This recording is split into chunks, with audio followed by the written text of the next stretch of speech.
wabarakatuh. Baiklah, pada minggu ini kita akan membahas materi mengenai administrasi sarana dan prasarana pendidikan.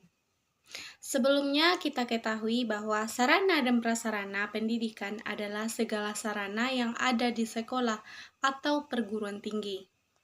Sarana dalam undang-undang berarti semua peralatan, semua perlengkapan yang secara langsung digunakan dalam proses penunjangan proses pendidikan. Sedangkan prasarana adalah fasilitas yang secara tidak langsung menunjang jalannya proses pendidikan.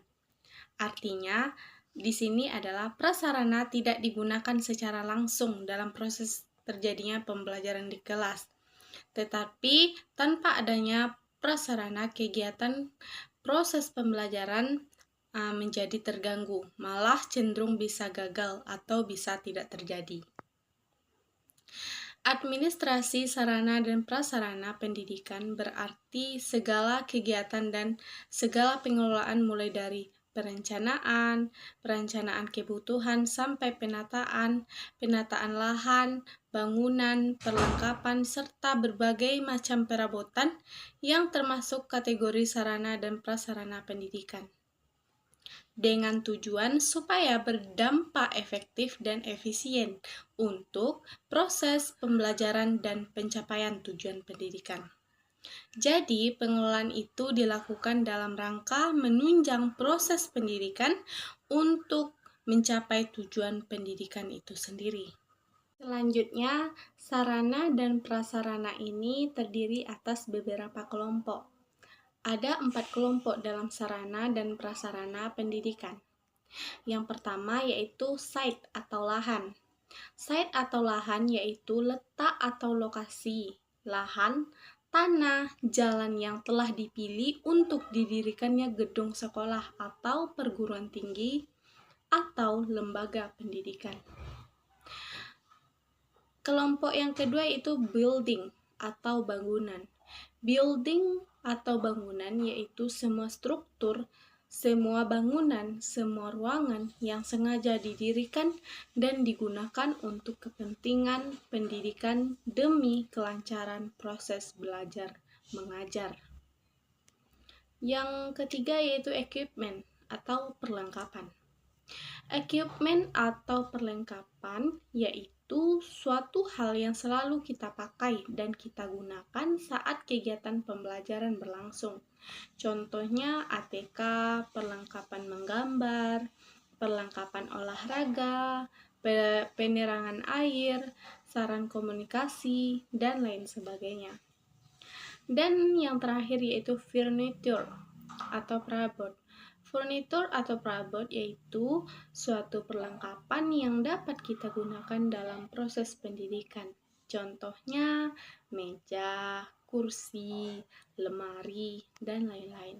Baiklah, selanjutnya kita masuk ke prinsip dasar dalam kegiatan administrasi sarana dan prasarana pendidikan ini.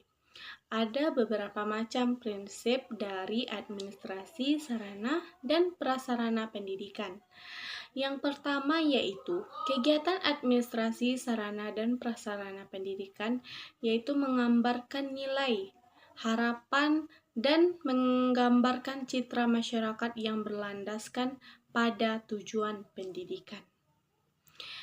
Prinsip yang kedua yaitu bahwa perencanaan dari administrasi sarana dan prasarana itu merupakan keinginan bersama. Keinginan untuk mempertimbangkan satu tim ahli yang ada dan sudah dibentuk memang untuk melaksanakan terhadap sarana dan prasarana yang ada di lembaga itu atau sekolah itu. Prinsip yang ketiga yaitu administrasi sarana dan prasarana pendidikan itu mestinya disesuaikan dengan kepentingan peserta didik. Jadi, orientasi dasarnya adalah untuk kepentingan peserta didik.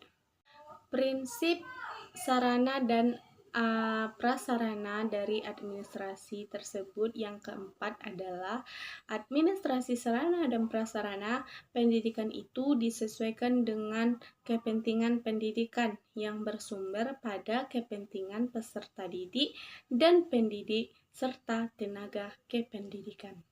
Jadi, sumber kepentingannya adalah peserta didik, pendidik, dan tenaga kependidikan.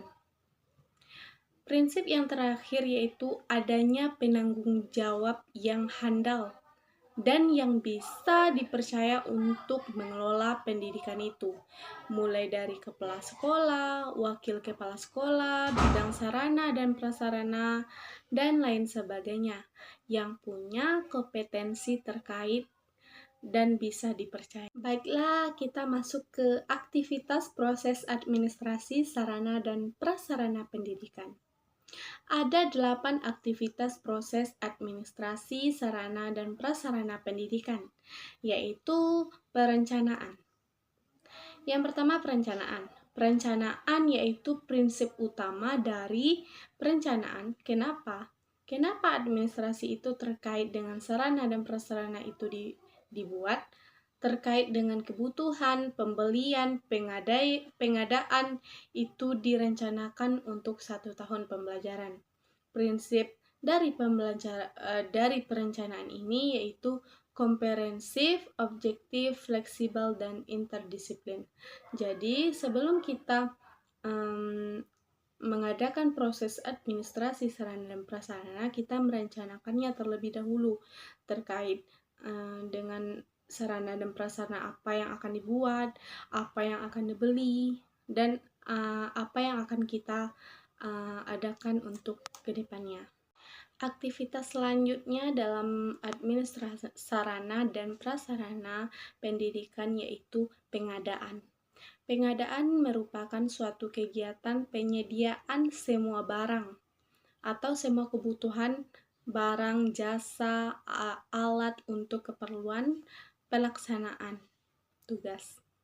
Dengan demikian, cakupan pengadaan barang disesuaikan dengan semua yang telah direncanakan sebelumnya, yang meliputi pengadaan tanah dengan membeli hibah, hak pakai, dan sebagainya. Yang kedua itu pengadaan bangunan. Pengadaan bangunan dengan mendirikan bangunan baru, menyewa hibah, dan sebagainya.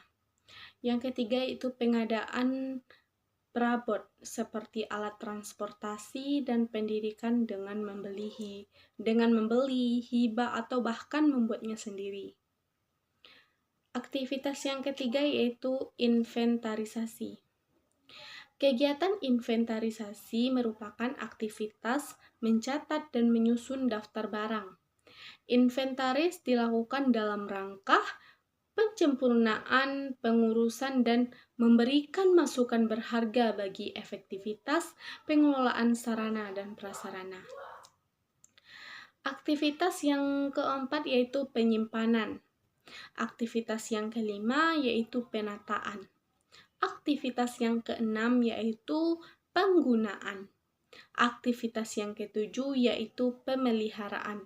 Dan yang terakhir yaitu penghapusan. Kegiatan penghapusan bertujuan untuk menghilangkan atau mengeluarkan barang dari daftar inventaris sesuai peraturan yang berlaku. Penghapusan barang inventaris dapat dilakukan dengan cara melelang barang maupun memusnahkannya. Dengan demikian, gudang di sekolah akan selalu memiliki ruang yang cukup untuk alat atau barang lain yang sesuai dengan kebutuhan sekolah pada saat itu. Selanjutnya kita masuk ke fungsi dari administrasi sarana dan prasarana pendidikan. Fungsinya ada beberapa. Yang pertama yaitu mendata ketersediaan barang. Yang kedua yaitu mengoptimalkan pemanfaatan barang. Yang ketiga, membantu pembuatan laporan inventaris. Dan yang terakhir yaitu memudahkan proses kerja. Dari beberapa fungsi di atas dapat disimpulkan bahwa adanya administrasi sarana dan prasarana ini membantu mendata ketersediaan barang yang akan dibutuhkan atau yang tidak dibutuhkan, barang apa saja yang bermanfaat pada saat itu, dan memudahkan suatu sekolah itu untuk proses kerjanya. Yang selanjutnya kita masuk ke peran kita atau guru dalam administrasi sarana dan prasarana pendidikan. Peran guru dalam administrasi sarana dan prasarana pendidikan sesuai dengan kebijakan pemerintah. Pengelolaan sarana dan prasarana sekolah tertuang dalam Undang-Undang Nomor 20 Tahun 2003 tentang Sisdiknas Pasal 45 Ayat 1, yaitu setiap satuan pendidik formal dan non-formal menyediakan sarana dan prasarana yang memenuhi keperluan pendidikan sesuai dengan pertumbuhan dan perkembangan potensi fisik, kecerdasan intelektual, sosial, emosional, dan kejiwaan peserta didik. Maka dapat disimpulkan peran guru dalam administrasi sarana dan prasarana pendidikan di sekolah adalah: yang pertama, terlibat dalam perencanaan dan pengadaan alat bantu pengajaran. Yang kedua, terlibat dalam pemanfaatan dan pemeliharaan alat bantu pengajaran yang digunakan oleh guru. Dan yang terakhir yaitu melakukan pengawasan dalam penggunaan alat praktek oleh siswa. Dengan demikian, guru memiliki andil yang cukup penting dalam hal administrasi sapras di sekolah masing-masing. Dengan pelibatan seluruh pihak yang ada di satuan pendidikan, diharap proses administrasi dapat berjalan dengan baik. Sekian dari saya. Terima kasih. Wassalamualaikum warahmatullahi wabarakatuh.